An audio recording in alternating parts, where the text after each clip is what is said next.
मेरे प्यारे प्यारे विद्यार्थियों, आप सभी लोगों को एक साथ नमस्कार। मैं प्रताप बहादुर, आप देख रहे हैं भास्कर 10 PM चैनल। मेरे प्यारे विद्यार्थियों, काव्य की एक पंक्ति है कि लहरों से डरकर नौका पार नहीं होती और कोशिश करने वालों की कभी हार नहीं होती। छोटी सी चींटी दाना लेकर चढ़ती है, खड़ी ढाल पर 100 बार फिसलती है। मन का विश्वास रगों में साहस भरता है, चढ़कर गिरना गिरकर चढ़ना उसको नहीं अखरता है। आखिर उसकी कोशिश कब बेकार जाती है, कोशिश करने वालों की कभी हार नहीं होती। ठीक इसी प्रकार से मेरे प्यारे विद्यार्थियों, जो पढ़ाई करेगा निश्चित रूप से वह सफल होगा। तो इस वीडियो में फाइनल के सिलेबस का सूर्य से ग्रहों की उत्पत्ति, ग्रहों की विशेषताएं,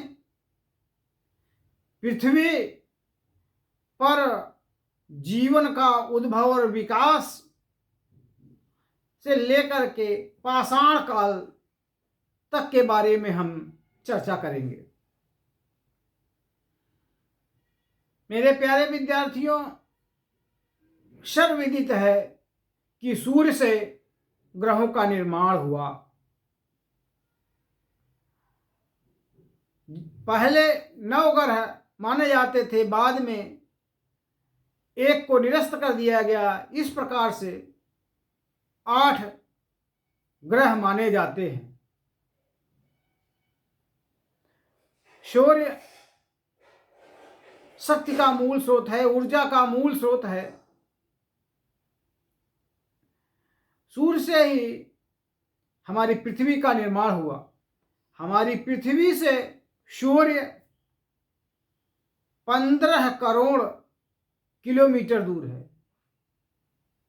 हमारे पृथ्वी से सूर्य कितना बड़ा है? 13 लाख गुना बड़ा है। यह सारे आंकड़े जो होते हैं लगभग में ही होते हैं।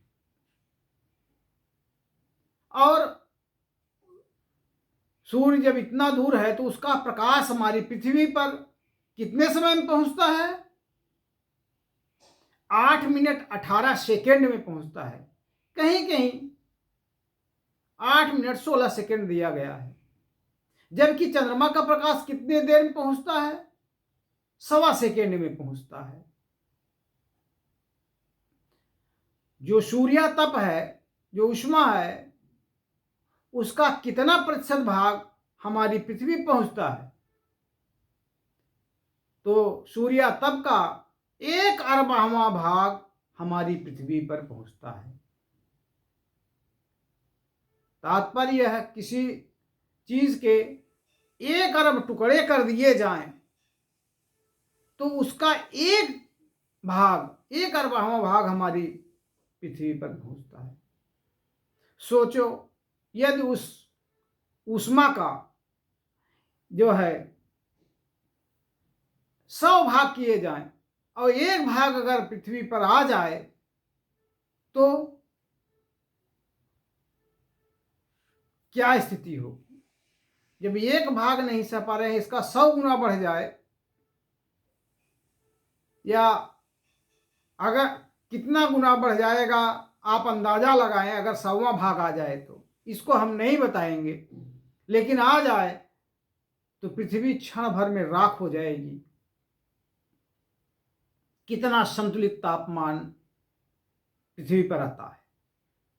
उस सूर्य से जिन ग्रहों का निर्माण हुआ उनमें बुध, शुक्र, पृथ्वी, मंगल, बृहस्पति, शन, अरुण, वरुण है। इसमें बुध सूर्य के सबसे नजदीक है। इसके बाद शुक्र है। शुक्र सबसे चमकीला तारा है, पृथ्वी की बहन कहा जाता है। इसे इवनिंग एंड मॉर्निंग स्टार कहते हैं, क्योंकि शाम को पश्चिम की दिशा में और सूर्योदय से पहले पूर्व की दिशा में दिखाई देता है। पृथ्वी पृथ्वी पर 71% जल है, इसलिए इसे नीला ग्रह भी कहते हैं। यह सूर्य का चक्कर 365 दिन 5 घंटा 48 मिनट 46 सेकंड में लगाता है। पृथ्वी पर ही जीवन के लिए अनुकूल दशाएं पाई जाती हैं। इसके बाद ग्रह आता है मंगल।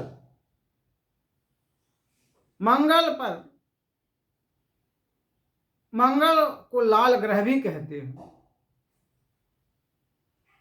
इसके बाद बृहस्पति है। बृहस्पति सबसे बड़ा ग्रह है और बुध सबसे छोटा ग्रह है। शनि पर बहुत बलयें पाई जाती है और कुछ विद्वानों का मानना है कि बलय के कारण इस बलय का रंग पीला है। शनि ग्रहों में दूसरा नंबर का बड़ा ग्रह है। पृथ्वी 5वें नंबर का बड़ा ग्रह है। अरुण ग्रह को लेटा हुआ ग्रह कहते हैं। वरुण इस तरह से ग्रह है। दूरी के अनुसार बुध, शुक्र, पृथ्वी, मंगल, बृहस्पति, शनि, अरुण, वरुण है। इस प्रकार से ये ग्रहों की विशेषताएं हैं। अब पृथ्वी, सूर्य से पृथ्वी का निर्माण हुआ तो पृथ्वी भी एक गैसीय अवस्था में दहकते हुए आग के गोले के समान थी। धीरे धीरे यह ठंडी हुई और भूप्रपट्टी का निर्माण हुआ। फिर गैसें गर्म थी चुकी और घर्षण कर रही थी, एक दूसरे से टूट रही थी, जुड़ रही थी। इस प्रकार से H2O अर्थात पानी का निर्माण हुआ और पानी निर्माण होने के बाद वह पृथ्वी पर बरस पड़ी। लेकिन चूंकि एकदम रक्त की तरह लाल थी तो वह भाप बढ़ करके फिर वायुमंडल में उड़ गई। इस तरह से अरबों वर्षों तक ये घटनाएं होती रही, जिससे धीरे धीरे पृथ्वी ठोस हुई। भारी कण केंद्र की ओर, हल्के कण बाहर की ओर बने। इस प्रकार से 3 परतों का निर्माण हुआ जिसे सियाल, सीमा, निफे कहते हैं। सूर्य से पृथ्वी का जो निर्माण होता है यह 6.5 अरब वर्ष पहले की घटना बताया जाता है। सियाल, सीमा, निफे। सियाल का अर्थ होता है सिलिका और एल्यूमिनियम, इससे बाहरी परतें बनी। सीमा, सिलिका है, मैग्नीशियम बीच वाली परत। निफे, निकिल फेरस अर्थात लोहा से आंतरिक परत बनी। इस तरह से बनने के बाद अरबों वर्षों तक इस तरह से बरसात होती रही तो पृथ्वी धीरे धीरे ठंडी होती रही और नदी, पहाड़, पर्वत, झील, झरने बने, समुद्र बने और समुद्रों में पानी खौल रहा था, जिससे अनेक प्रकार के रासायनिक अभिक्रियाएं हो रही थी। इन रासायनिक अभिक्रियाओं के परिणाम स्वरूप डीएनए, आरएनए, ग्लिसराइड, हरित लवक आदि अनेक चीजों का निर्माण हुआ जिससे जीवन की संभावना हुई। यह प्रक्रिया होते होते फिर एक कोश की जीवों का निर्माण हुआ। अरबों वर्षों तक ऐसे चलते रहने से तो बहुकोशिकीय जीवों का निर्माण हुआ और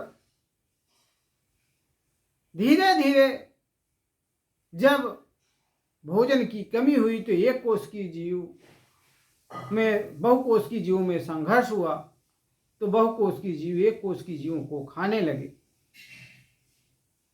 यह इस तरह से अरबों वर्षों तक संघर्ष जब चलता रहा तो छोटे जीव भोजन की तलाश में और जीवन की रक्षा के लिए समुद्र से बाहर स्थल की तरफ बढ़े, जिससे पृथ्वी जीवों से आबाद हो गई। इस पूरे घटनाक्रम को, पृथ्वी पर जीवन की उत्पत्ति और विकास को 5 महाकल्पों में बांटा गया है, जिसे आद्य कल्प, पुराजीवी कल्प, मध्य महाकल्प, नवजीवी महाकल्प, नूतन कल्प कहा जाता है।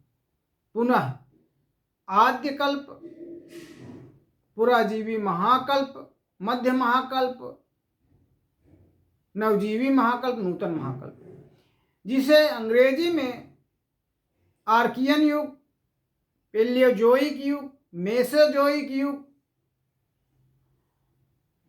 सेनोजोइक युग और नियोजोइक इरा कहते हैं, इरा कहा गया है।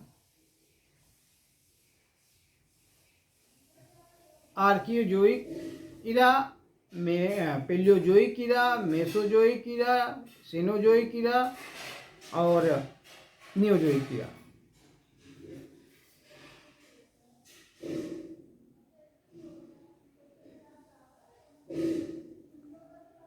आर्कियोजोइक में ही एक कोश की जीवों का विकास हुआ। पेलियोजोइक युग पुराजीवी कल्प में कई काल भी बांटे गए, जिसमें सिल्यूरियन युग एक महत्वपूर्ण काल है जिसे मत्स्य युग कहा जाता है। इस काल में मछलियों का जन्म हुआ। डायनासोर और कछुओं का निर्माण, मगरमच्छ का निर्माण मध्य महाकल्प, जिसे मेसोजोइक कल्प कहते हैं, मेसोजोइक युग, मेसोजोइक इरा या मध्य महाकल्प कहते हैं, इस युग में हुआ। नवजीवी महाकल्प में हिमालय पहाड़, आल्पस पर्वत, त्राकी पर्वत, एटलस पर्वत, इन पर्वतों का निर्माण हुआ।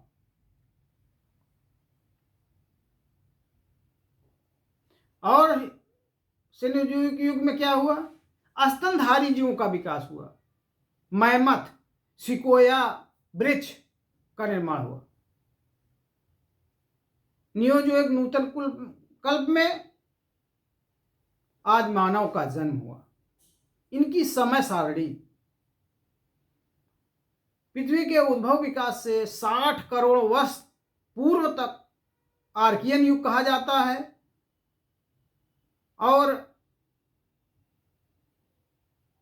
60 करोड़ वर्ष से 22 करोड़ वर्ष तक पुराजीवी महाकल्प या पेलियोजोइक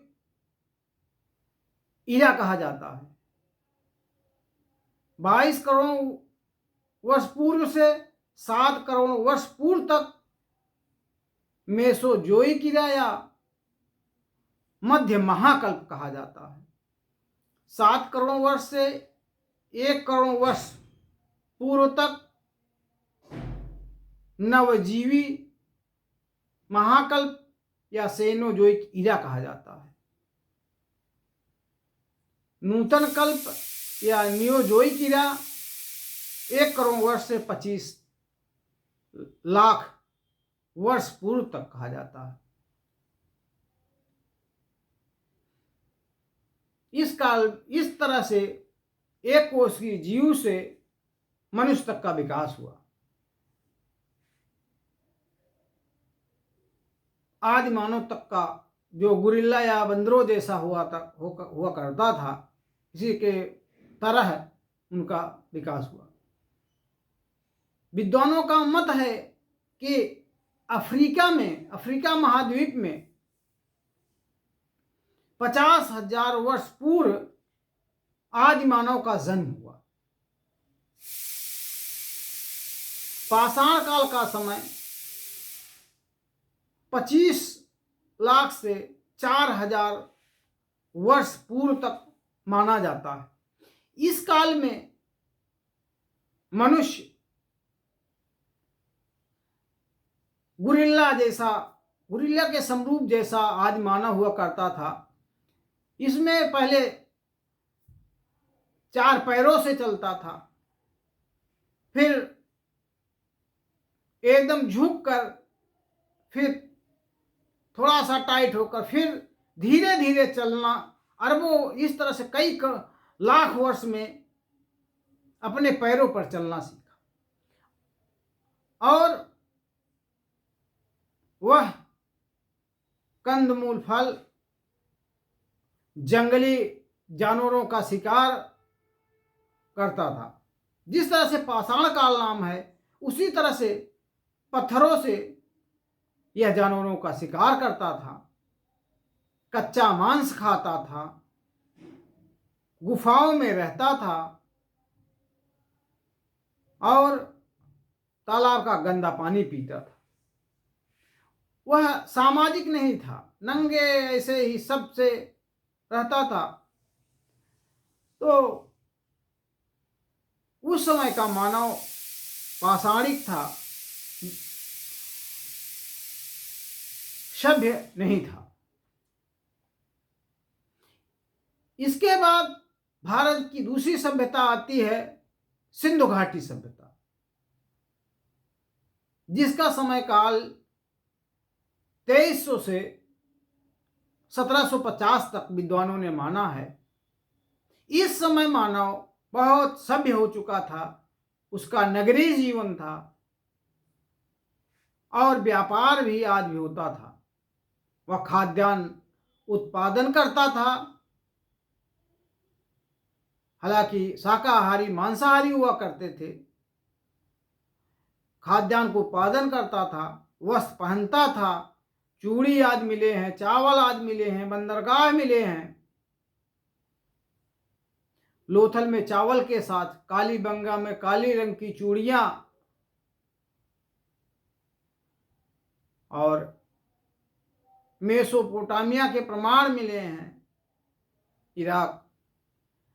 तो बहुत स्नानागार, अन्नागार, मातृ देवी की मूर्ति आदि अनेक प्रकार के जो है चीजें मिली हैं, जिससे पता चलता था कि सिंधु घाटी में जो मनुष्य था बहुत ही सभ्य हो चुका था।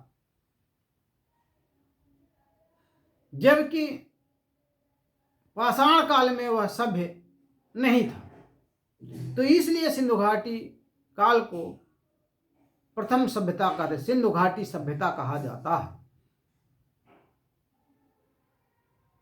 इसके बाद वैदिक काल आता है, जिसमें वेदों की रचना होती है। इस प्रकार जिसमें ऋग्वेद, सामवेद, यजुर्वेद, फिर इसमें 2 काल है, पूर्व वैदिक काल, उत्तर वैदिक काल, जिसका समय है 1500 से 1000 ईस्वी पूर्व, 1000 से 600 ईस्वी पूर्व। इसके बाद मगध का उत्कर्ष होता है। तब मगध के उत्कर्ष से राजवंश की स्थापना होती है, राजा की स्थापना होती है। इसके पहले तक राजा नहीं थे, कबीला थे, व्यवसायी थे, आदि थे। वैदिक काल में प्रकृति देवता की पूजा होती थी, पृथ्वी के देवता, आकाश के देवता, अग्नि के देवता, इस तरह से पूजा होती थी। इस तरह से सूर्य से ग्रहों का विकास, पृथ्वी का विकास, मानव जीवों का विकास, मानव का विकास होता है। इस वीडियो में यहीं तक। इसके आगे दूसरे वीडियो में हम पूरे इतिहास और सभ्यता संस्कृति का विश्लेषण करेंगे और अन्य चीज़ों को बताएंगे। धन्यवाद। अंतिम काव्य पंक्तियों से हम अपनी वाणी को विराम देंगे कि असफल लोग दुनिया के डर से अपने फैसले बदल देते हैं, लेकिन सफल लोग अपने फैसले से पूरी दुनिया को बदल देते हैं। धन्यवाद। नमस्कार।